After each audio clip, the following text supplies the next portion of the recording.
యువకుడు బ్యాంకులో ఉద్యోగి కొత్తగా ఇల్లు కట్టుకున్నాడు. పెళ్లి చేసుకుందాం అనుకున్నాడు. తెలిసిన వాళ్ళ ద్వారా ఓ అమ్మాయి ఇంటికి పెళ్లి చూపులకు వెళ్ళాడు. తొలి చూపులోనే ఫ్లాట్ అయ్యాడు. ఆమె కూడా బ్యాంక్ ఉద్యోగి కావడంతో వెంటనే కనెక్ట్ అయ్యాడు. ఆ యువకుడి కుటుంబ సభ్యులు ఆశించినంత కట్నం ఇవ్వలేమన్నా సరే అన్నారు. ఇంకేముంది, అంతా మంచి అని ఇద్దరు ఫోన్ నెంబర్లు ఎక్స్చేంజ్ చేసుకున్నారు.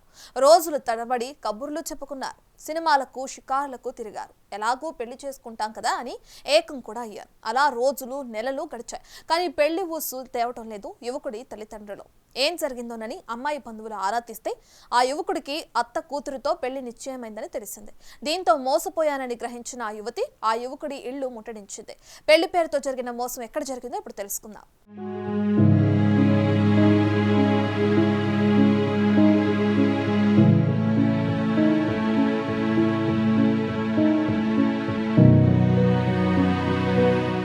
హైదరాబాద్ వనస్థలిపురంలోని మహాలక్ష్మి నగర్లో నివాసం ఉంటున్న నందకుమార్ అనే వ్యక్తి ఓ బ్యాంకులో ప్రైవేట్ ఉద్యోగం చేస్తున్నాడు. అయితే పెళ్లి చేసుకునే ఆలోచనతో కొత్త ఇల్లు కట్టుకున్నాడు. తెలిసిన వాళ్ళ ద్వారా మరో ప్రైవేట్ బ్యాంకులో పనిచేసే యువతి ఇంటికి పెళ్లి చూపులకు వెళ్ళాడు. చూడగానే అమ్మాయి నచ్చడంతో ఆమెనే పెళ్లి చేసుకోవాలని ఫిక్స్ అయ్యాడు.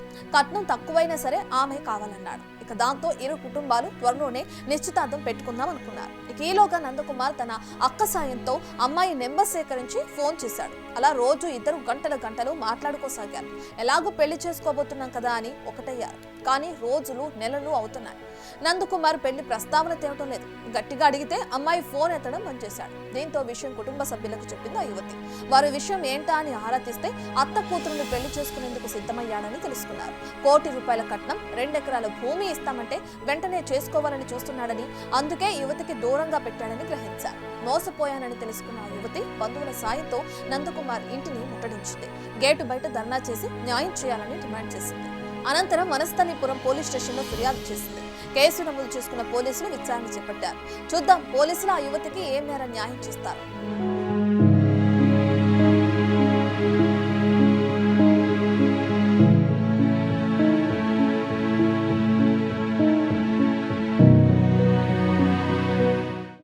దాదాపుగా ఒక 10 రోజుల నుంచి దాదాపు 5-6 నెలల నుంచి మా అమ్మాయిని, మా అన్న కూతుర్ని నందకుమార్ అనే వ్యక్తి మా అమ్మాయి మీద లైంగిక సెక్సువల్ హరాస్మెంట్ చేసి నిన్నే నేను పెళ్లి చేసుకుంటా అని నమ్మబలికి అన్ని మాయమాటలు చెప్పి ఇప్పుడు వచ్చేసి ఒక 4-5 డేస్ 1 వీక్ 10 డేస్ నుంచి నేను మ్యారేజ్ ఏం చేసుకుంటో చేసుకోండి, మా సొంత మామ కూతురు ఉంది, ఆ మామ కూతురికి నాకు ఒక 2 ఎకరాల భూమి ఇస్తా అని చెప్పారు, ప్లస్ నాకు ఒక ₹1 కోటి కట్నం ఇస్తా అని చెప్పారు, నువ్వు ఎవరో ఏందో నేను చూడలే అని చెప్పేసి మా పాపను సెక్సువల్గా హరాస్మెంట్ చేసి చాలా ఇబ్బంది పాలు చేసిరండి.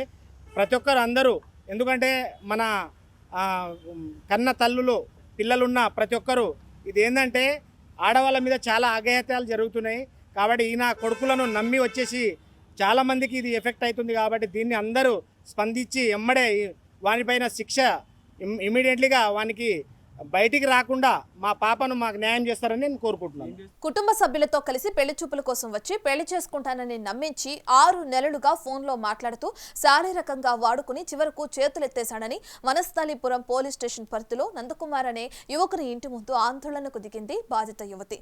నందకుమార్ SBIలో మార్కెటింగ్ ఎగ్జిక్యూటివ్ గా పనిచేస్తున్నాడు. గత వారం రోజులుగా నందకుమార్ తన ఫోన్ ఎత్తడం లేదని, తన మేనమామ కూతురుని పెళ్లి చేసుకుంటానని, కట్నం ఎక్కువగా వస్తుందని తనకి చెప్పాడని బాధితురాలు తెలిపారు. మా ఇంటికి వచ్చాడు సార్, సంబంధం అని చూసుకున్నాడు. వాళ్ళ అక్క, వాళ్ళ అమ్మ, వాళ్ళ నాన్న, వాళ్ళ అన్న, ఇంకా వాళ్ళ కాలనీ అతను వచ్చారు. 5గురు వచ్చారు. వచ్చి చూసుకున్నారు, వెళ్ళిపోయారు. వాళ్ళ అక్క నా నంబర్ అబ్బాయికి ఇచ్చింది, అబ్బాయి నంబర్ నాకు ఇచ్చింది. ఇద్దరికి నంబర్ షేర్ చేసింది. తర్వాత మాట్లాడుకున్నాం చాలా డేస్, ఒక 5-6 మంత్స్ మాట్లాడుకున్నాం.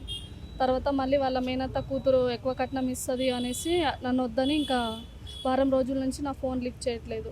నన్ను శారీరకంగా చాలా ఇబ్బంది పెట్టిండు. నన్ను నమ్మించి మోసం చేసిండు సార్.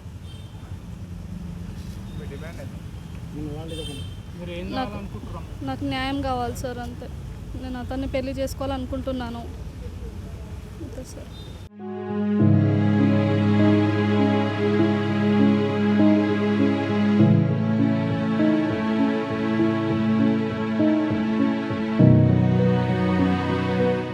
అయితే నందకుమార్ పెళ్లి పేరుతో నన్ను మోసం చేశాడని, తనకి న్యాయం చేయాలని డిమాండ్ చేస్తూ పోలీస్ స్టేషన్లో ఫిర్యాదు చేసింది బాధితురాలు. కేసు నమోదు చేసుకున్న పోలీసులు దర్యాప్తు చేస్తున్నారు.